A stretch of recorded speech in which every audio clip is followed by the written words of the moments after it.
Today's LiveX exercise played across various locations.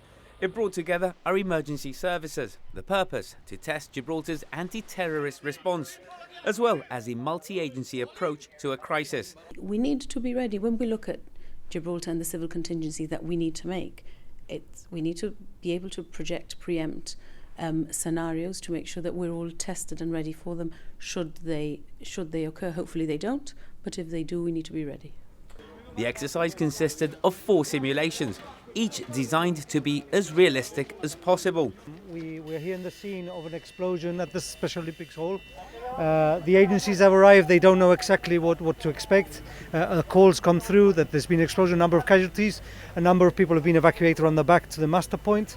And once they've arrived here, they're assessing the situation.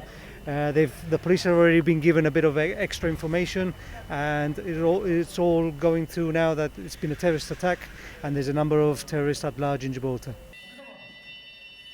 During each of the simulations, each agency got on with their specific roles, from assisting and treating casualties, to carrying out inquiries, to dealing with the public response to the incident,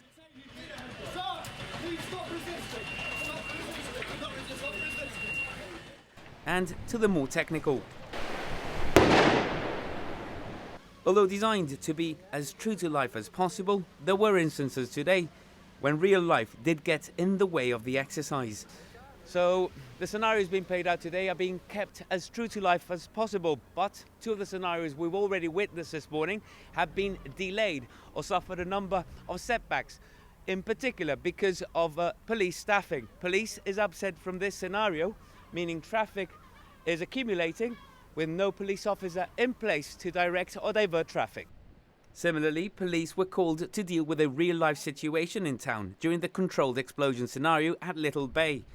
But the Minister for Civil Contingencies, Samantha Sacramento, explains that while these situations do happen, they do not detract from the value of the exercise. The community in Gibraltar needs to continue as normal as possible. So if in the context of running an exercise there is a real live event where police resources need to be deployed, then clearly police resources need to be deployed to a real issue. It's a question of how we maximize the response by using all the multi-agencies that we can have, particularly to support the Royal Gibraltar Police, who will have primacy in these sorts of incidents.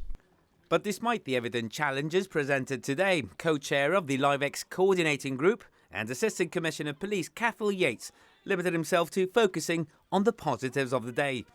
Generally, I think we should be reassured that we've come up with a very complex scenario. Really, if you think about it, there were a number of elements to it. We've exercised our command and control procedures. We've exercised our internal plans. We've also exercised the major incident response plan that the Civil Contingencies Office has for Gibraltar, and all that has worked. So I think we need to reassure the community at large that we are where we think we need to be in terms of being able to respond to incidents such as the one that we've had today. The coordinating group says they will familiarise themselves with the details of today's LiveX exercise during the debrief, which is expected to take place tomorrow.